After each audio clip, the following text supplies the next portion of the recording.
Bismillahirrahmanirrahim. Assalamualaikum warahmatullahi wabarakatuh. Selamat datang di channel YouTube saya. Ini sambungan dari pertemuan sebelumnya. Dan saya akan membahas tentang pretest, posttest, group design. Metode pretest, posttest, group control group design adalah desain eksperimen dengan melihat perbedaan pretest maupun posttest antara kelas eksperimen dengan kelas kontrol.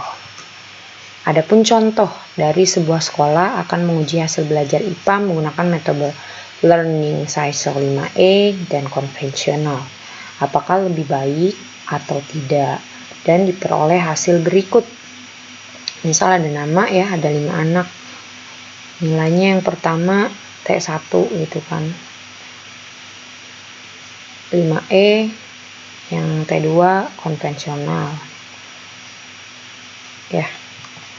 Selanjutnya ada kelas pretest T1, treatmentnya learning cycle 5E, posttest itu T2. A itu kelompok eksperimen, T1 hasil belajar awal menggunakan pretest, T2 itu hasil kelompok eksperimen setelah mengikuti pelajaran dengan model pembelajaran learning cycle 5E dan konvensional. Jadi misal kalian datang sekolah dengan belum melakukan suatu eksperimen, tapi kalian menggunakan soal atau instrumen, langsung datang ke sekolah itu kalian uji dulu gitu kan, nilai sebelum diberikan perlakuan atau eksperimen gitu kan, apakah bisa lebih bagus atau tidak gitu kan. Kita tidak tahu, nanti tergantung eksperimen kalian. Nah, analisis datanya ada validitas, tingkat kesukaran, dan daya pembeda. Kalau kalian analisis uji coba instrumen, ini wajib kalian mencari validitasnya, tingkat kesukaran, dan daya pembeda. Fungsinya untuk apa? Kalian dapat mengetahui instrumen yang tidak baik atau instrumen yang dapat direvisi. Jadi misal ada 30 soal, kalian kan melakukan pretest.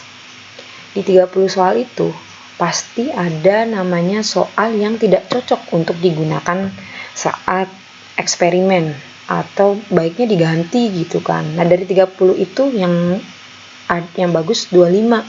Nah, yang jelek ada 5. Berarti yang 5 itu boleh kalian revisi atau boleh kalian buang untuk soal di posttestnya gitu kan. Tapi kalau di fisika ya, soalnya mungkin indikatornya sama, tapi yang membedakan itu bisa di angkanya atau bahasanya, seperti itu.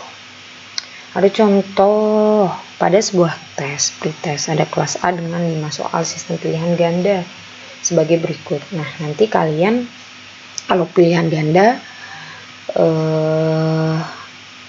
dimana 2 adalah benar, 0 salah.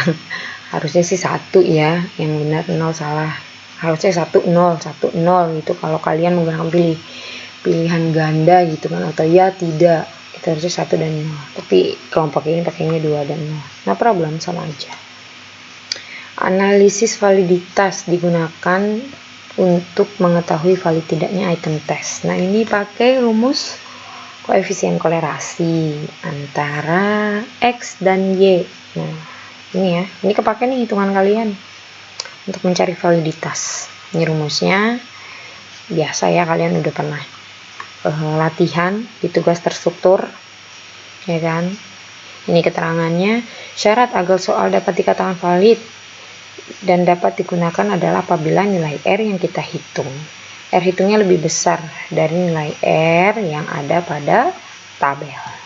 Next, misal ini ada contoh tabel ya, dari tabel yang sebelumnya, tabel ini itu kalian uraikan variabel-variabel berikutnya untuk menemukan perhitungan gitu kan. Misal contohnya sekalian soalnya ada 5 gitu kan, dan ada 5 anak yang kalian uji. Misal si Supanggi itu dia soal nomor 1 benar, nomor 2 salah, nomor 3 benar, 4 benar, 5 benar. Untuk si catur, nomor 1 salah, nomor 2 benar, nomor 3 benar, nomor 4 salah, nomor 5 benar, dan seterusnya ya. Ini diva benar semua. Ini ada tabel pembantunya, x kuadrat, x1 ya kan, x2. Mungkin ini 16 itu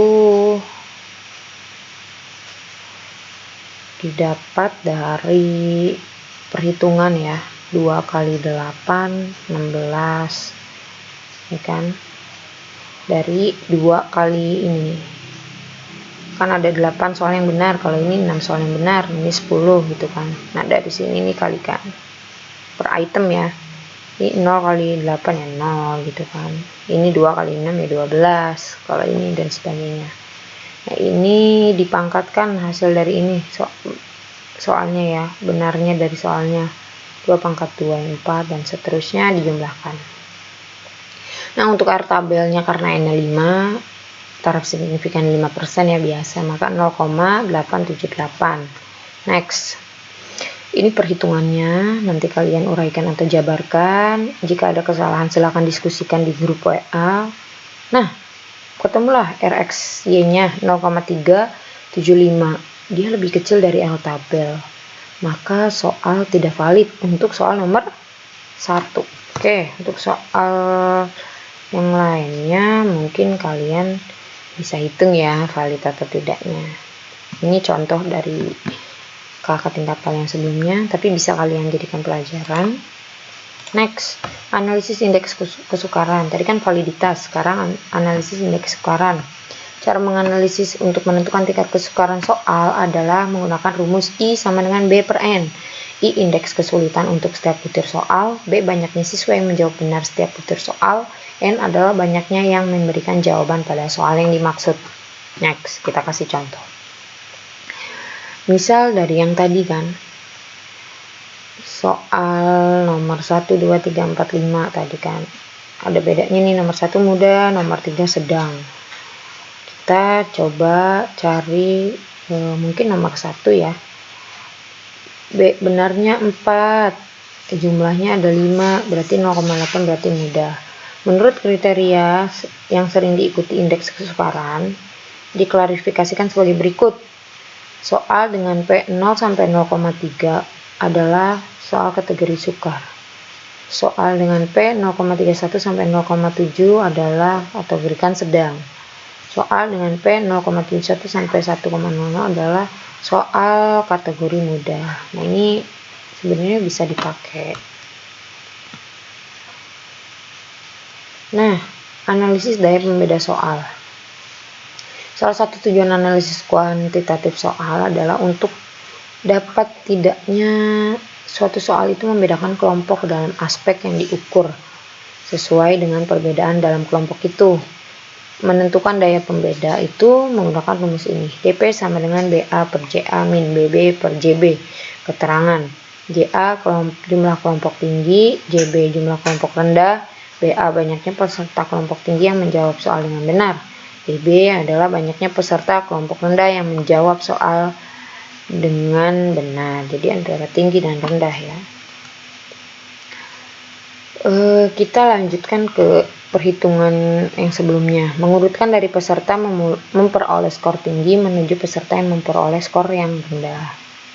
Ini ya, diva paling tinggi, Ampia paling rendah. Skor siswa kelompok atas 7 sampai 10, skor siswa bawah itu 1 sampai 6. Ya. Kita skalakan seperti itu. DP sama dengan BA per JA min BB per JB. DP sama dengan 2 dibagi 2 per 2 dibagi 3. DP-nya sama dengan 1 dibagi 0,6 sama dengan DP-nya 0,4. Nah, ini JB-nya kan nih, kelompok bawahnya ada 3 ya kan, kelompok atasnya ada 2. Bedanya pakai warna merah sama biru. Jadi rumusnya seperti ini. Ya kan.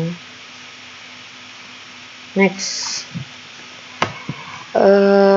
Misal kita cari dari soal nomor 1. DP sama dengan tadi 0,4 ya. Baik digunakan. Nah, kalau nomor 2 jelek, berarti ini direvisi. Dan sebagainya kita lihat ya. baik sekali digunakan nomor 3 dan 4. Baik nomor 1 sama nomor 5. Nomor cukup nggak ada, jelek. Nah, jadi analisis datanya, jadi yang nomor 2 kalau di daya pembanding kemungkinan direvisi ya, atau kita ganti soalnya gitu. Selanjutnya analisis data tahap awal penelitian, ya kan, ada pretest dan posttest. Nah, sekarang ke normalitas dan homogenitas. Ini sama ya, udah saya jelasin, ini mungkin saya kasih slide-slide-nya aja karena mau nyari normal atau enggaknya gitu kan, frekuensi nilai pretestnya ya kan. Nah, ini dari yang kelima itu dia berdistribusi normal, alhamdulillah normal ya.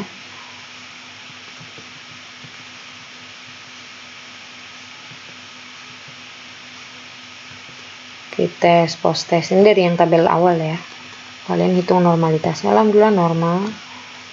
Nah, homogenitas sudah saya jelaskan juga, cuman nah dari nilai-nilai posttest sama pretestnya alhamdulillah berdistribusi homogen, harusnya homogen ya. Terima kasih teman-teman yang sudah memperhatikan dan menonton video ini, semoga bermanfaat. Kurang lebihnya ibu mohon maaf jika ada kesalahan. Wassalamualaikum warahmatullahi wabarakatuh.